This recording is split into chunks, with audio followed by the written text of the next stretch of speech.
students. Today, our next topic is dictatorship government, and then we will be studying about the democratic government as well. So, we have studied about different forms of government. So, we have studied about the monarchy, we have studied about the aristocratic.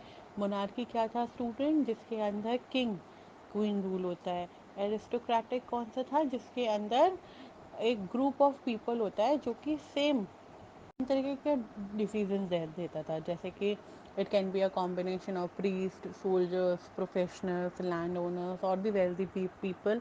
इसका मैंने आपको best example दिया था, जैसे हमारे यहाँ पंचायत हुआ करती थी, like that. So now our next topic is the dictatorship form of government. Dictatorship form of government का बेस्ट एग्जाम्पल है, आप लोगों को पता भी होगा, जैसे जर्मनी में था. जर्मनी में Hitler Hitler was very famous for his dictatorship form of government. उसमें वो क्या होता था कि वो डिक्टेटर था, यानी कि वो अथॉरिटेटिव फिगर था, कि वो जो बोल दे वो होता था. उसको लोगों की नहीं पड़ी होती थी, अपने कंट्री की नहीं पड़ी होती थी, सिटीजन्स की नहीं पड़ी होती थी, उसे किसी चीज़ से कोई मतलब नहीं होता था. वो अपनी पॉलिसीज़ खुद क्रिएट करते थे और उन्होंने जो बोल दिया वही हुआ करता था.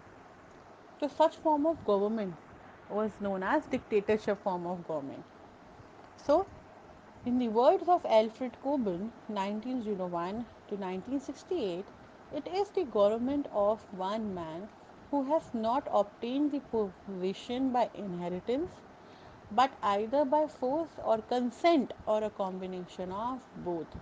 डिक्टेटरशिप फॉर्म ऑफ गवर्नमेंट में ऐसा नहीं होता था कि उसने अपनी जो पोजीशन है, यानी कि जो ओहदा है, वो उसने इनहेरिटेंस से लिया हो. यानी कि मैंने आपको बताया था हेरिटेंस में क्या था, जैसे पहले पिता, फिर उसका बेटा, फिर बेटे का बेटा, इस तरह से लिया हो.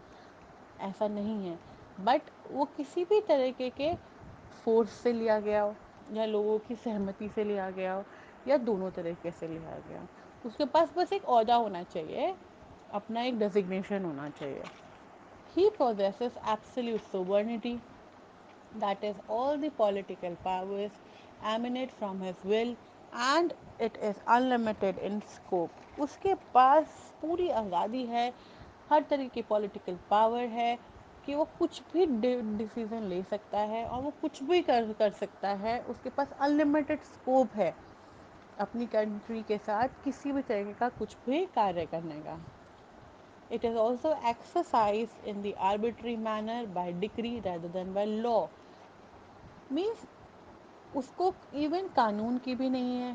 वो आर्बिट्री मैनर का मतलब ये होता है कि अपने आप से, आपसी समझौते से, अपने खुद के दिमाग से, वो चाहे तो कानून को भी दरकिनार रख के वो कोई भी डिसीज़न ले सकता है.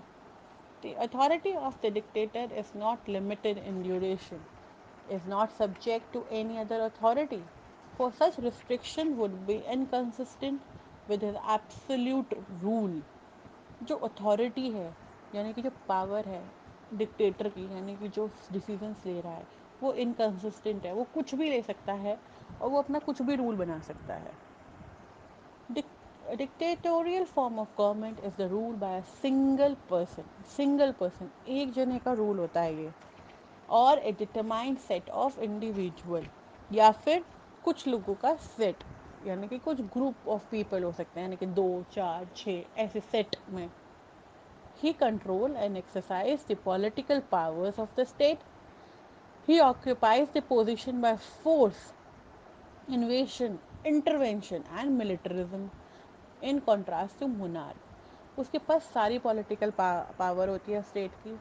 उसने अपनी पोजीशन चाहे फोर्स से ली हो, ज़बरदस्ती ली हो, इन्वेशन लड़ाई कर करके ली हो, ज़बरदस्ती घुस के ली हो, इंटरवेंशन, या मिलिट्री की सहायता से ली हो, जो कि मोनार्क्स नहीं कर सकते.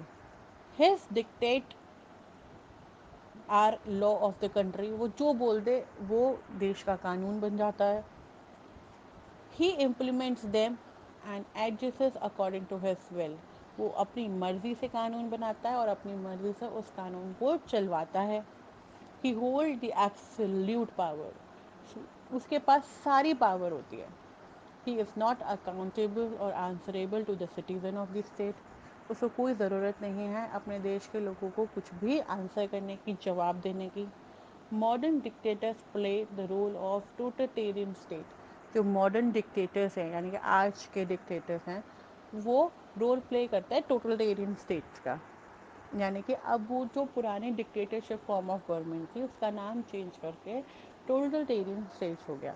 یعنی کہ اگر ہم بات کریں کہ dictatorship of government, ship of government کیا ہوتی تھی؟ ڈکٹیٹرشپ آف گورنمنٹ ایک ایسی گورنمنٹ ہوتی تھی جہاں پہ یا تو ایک یا سیٹ میں 2 4 6 ایسے لوگ ہوتے تھے جن کے پاس ساری پاورس ہوتی تھیں، چاہے وہ پولیٹیکل ہو، چاہے وہ لا سے سمبندھت ہو. ان کے پاس ہر طرح کی پاور ہوتی تھی، ہر طرح کی اتھارٹی ہوتی تھی.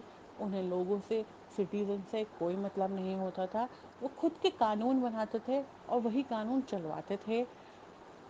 اب وہ جگہ انہوں نے یا تو فورس سے جیتی ہو، زبردستی جیتی ہو، لڑائی کر کے جیتی ہو، جنگ میں زبردستی گھس کے جیتی ہو، یا ملٹری کے طور پہ انہوں نے قبضہ کیا ہو. وہ کچھ بھی ہو سکتا ہے.